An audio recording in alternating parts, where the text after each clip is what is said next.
Welcome to NFI Hammer, where a beginner tries all things Warhammer and miniature painting.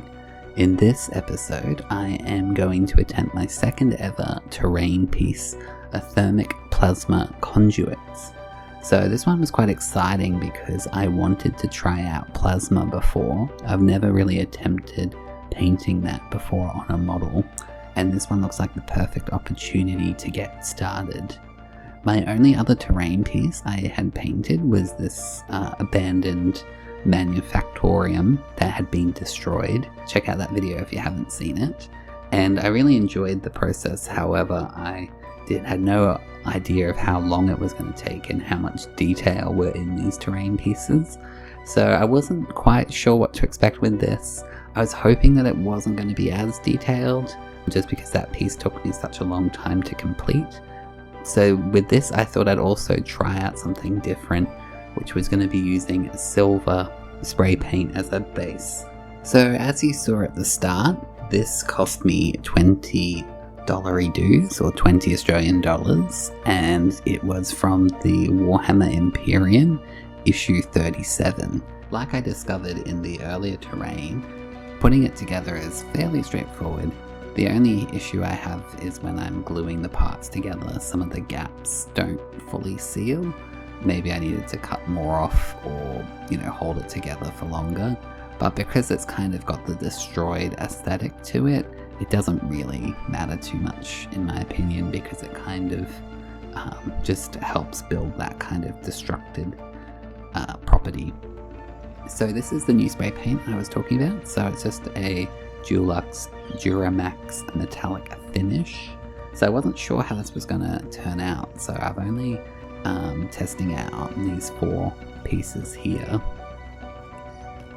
But it kind of ended up okay. It has this very shiny, clean aesthetic to it, which I was a little bit worried that it looked too clean and too perfect and pristine. So my job is now to try and find a way of dirtying it up. So I'm starting with Runelord Brass, just onto the piping, where I kind of, in my mental mind, would be where the copper kind of brass components is. And this is just trying to give the model a little bit of a breakup. Otherwise, if it's all silver, it's going to look a bit crazy. So this is what it looks like here with the brass painted. Ignore the purple plasma, that was just a failed attempt. I'll show the proper attempt at the end of the video. So now I'm using my metallic blue-green, which is from my Mr. Hobby paints, and I absolutely love this color. I kind of try and put on everything. And I'm kind of painting all of the glass panes, like all the screens and displays, this blue color, and this will help tie it in with my original terrain piece where I did the similar kind of strategy. Then because this was something new for me, is that because it's all using a silver undercoat, I kind of needed to use Abaddon Black here to kind of create some shadows. Otherwise it kind of looks very two-dimensional. And I'm also just, kind of painting any of the shadows that would have naturally had been from the base primer previously. And then this step took me surprisingly the longest amount of time, but in my first terrain piece I used this Mephiston Red to kind of paint some of the harder metal colors, and I wanted to try and tie them together. So I'm using a similar style, a similar kind of texture colored approach. And then on the console here, I also wanted to kind of tie it in. It looked a bit too silver, so I also ended up painting 2 of the sections. And then the little portable plasma units I've also painted with the red, just to kind of give them a little bit more detail. So far I was kind of enjoying it, and it didn't seem like it was too difficult. So there was some corrugated kind of pipes, so I wanted to kind of paint this with Administratum Grey, and this is just to give it kind of a plasticky, kind of non-metallic look. But I was kind of worried at this point that everything looked brand new, like it had just come out of a factory. And you can see in the background there is some of the terrain pieces, and it's meant to have been weathered out, unprotected for years. But before I started trying to weather it, I thought I would just make the console gold using Retributor Armour. So this is kind of like all hail the Omnisire, and they kind of worship technology and machines. So I thought it kind of would be interesting to make it gold, kind of like a shrine, and then I just kind of painted some of the highlights here gold, just to kind of make this scene more valuable, and then the little nameplate. So now I'm starting to think about how to weather it. So I've got some Nuln Oil here, which kind of has a black after effect once it's been covered. So I'm trying to cover the whole model with that and let it kind of pour into the corners and the cracks to kind of give it a bit of shadow. So normally I don't need to worry about this so much because of the black undercoat.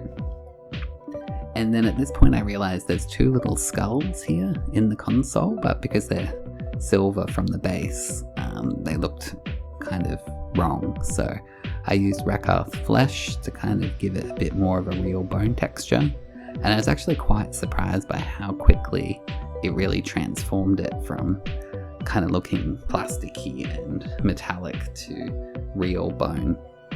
But when I dipped my paintbrush in to get more paint, I accidentally dipped it into my Corax white paint. So I kind of mixed the two colors together. So it ends up the second skull being a lot brighter and lighter, but it actually didn't look too bad having them slightly different. Let me know which one you prefer in the comments below. But I thought a little bit of randomness and variability didn't go astray. However, I was still not really happy with how the weathering looks, so I got some Agrax Earthshade, and this has kind of got a brown hue pigment to it, and so I painted that over the whole model, including the gold section, which I didn't bother painting with Nuln Oil. And again, I'm just trying to really dirty it up and try and make it look like this is, a piece of equipment that's been out in the elements for years, if not decades. And I wanted to have another crack at my rust attempt, so I'm using Fire Dragon Bright, and I've really watered it down this time. Last time I attempted this on my Canoptic Doomstalker, I didn't really water it down enough, and so it was way too much. So this time I watered it down, maybe too much, but I'm kind of just letting it kind of pool into the crevices around the pipes where, the copper pipes are kind of, in my head, are corroding over time, and so the rust is kind of, going everywhere. So now I wanted to have a crack at the plasma. So I have Dechala Lilac, I don't know if I'm pronouncing that right, and I'm putting that down as a base coat. So I realized that I really need to go light building up to dark, whereas my original attempt I just started with the dark paint base coat, and I realized I messed up.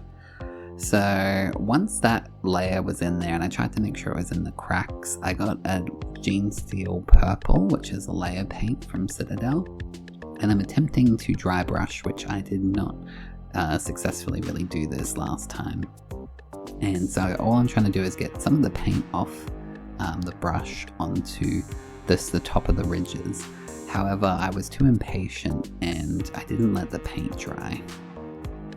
So then for the darkest color is Phoenician Purple, and I'm just trying to just get the very tops of the things covered. But as you can see in the background, where the paint wasn't dried, I kind of absorbed it completely off. So I think if you're doing this approach, you really need to give it a good amount of time to dry.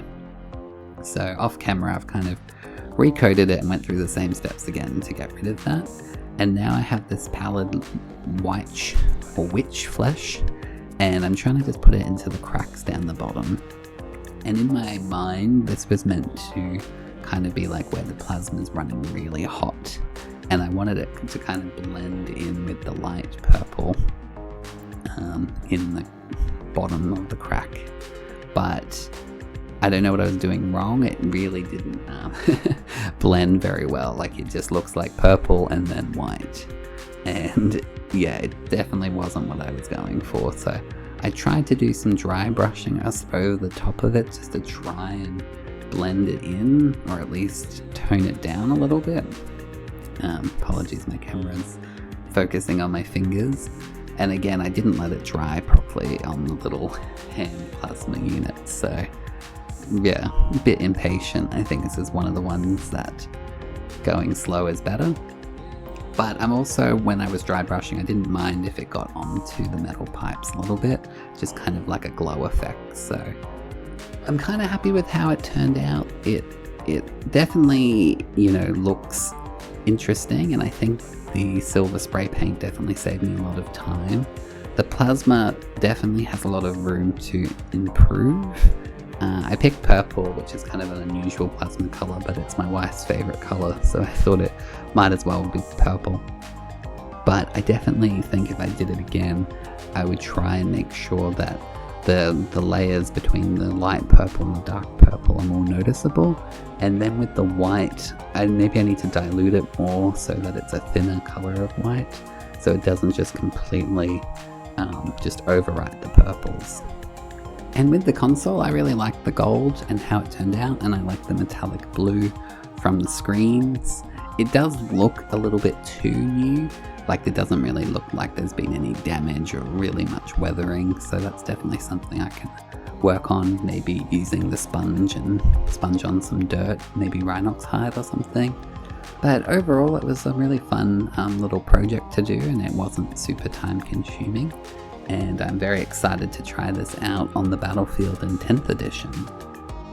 Anyway, let me know what you thought of the video. If you've got any comments or questions, if you do want to throw your support your way, feel free to throw a subscribe. It's completely free and you can undo it at any time, but it really helps me out. Anyway, thanks for watching, and I'll see you next time. Bye.